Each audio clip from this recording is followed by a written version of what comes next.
I'm that cool girl, and you're watching As How with Zay Frank. I'm feeling a little out of control today. Like things are moving too fast, so I wanted to talk to you to help me calm down. I even brought my calming lamp. I wanted to talk to you about crushing words.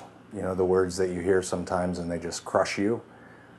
That's all I have to say about crushing words. And if it's okay, I'm just going to talk. I remember this one time I was in the Dublin airport with a really good friend of mine, and we were going up an escalator, and he was wearing a trench coat, and he was riding up backwards, staring at me.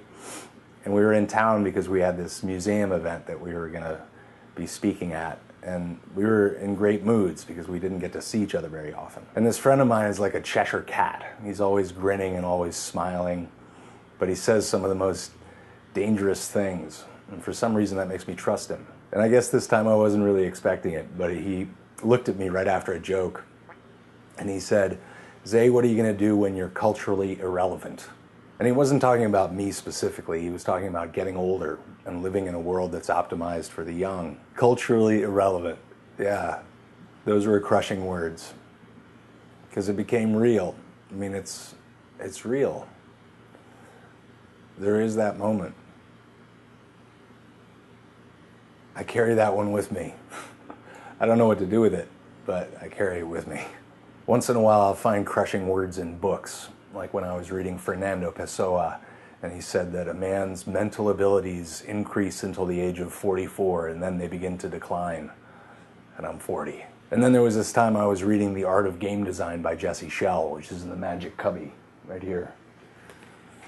And in the book, he tells you how to get prepared to make great creative things, and the very first step is make sure that your personal life is sorted. That one crushed me a bit. It feels like so many different parts of my life are out of control, or like it would take a year or two to just pause and just work them out. Crushing words, calming lamp. There was another time I was talking to my stepfather, and I respect him quite a bit. He taught me a lot about attention to detail, and he builds boats and makes puppets and does all kinds of crazy, wonderful things. And I don't know what we were talking about, but at one point he said, "Zay, you know, getting old isn't that bad." And that's not the crushing part. The crushing part came years later when I first started to feel some of the signs of age, the little ones. Just a reminder that small things accumulate over time. And I talked to him about it, and I said, you know, I like to remember you saying that getting older really isn't that bad.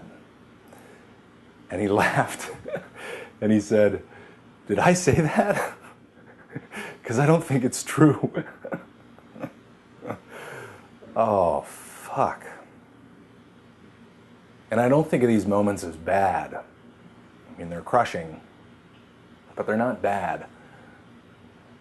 I guess I'm afraid of them, though, because it feels like a curtain gets pulled back, and there's a whole nother thing that you have to think about that you hadn't thought about before, and you have to take seriously, and it kind of reframes your life all of a sudden. Yeah, and I get scared of how many more there are.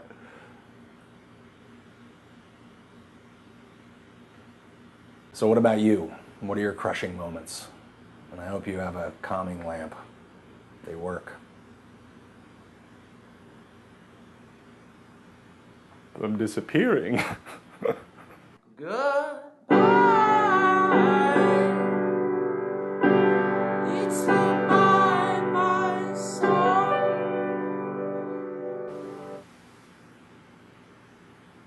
Am I gone? Master techniques.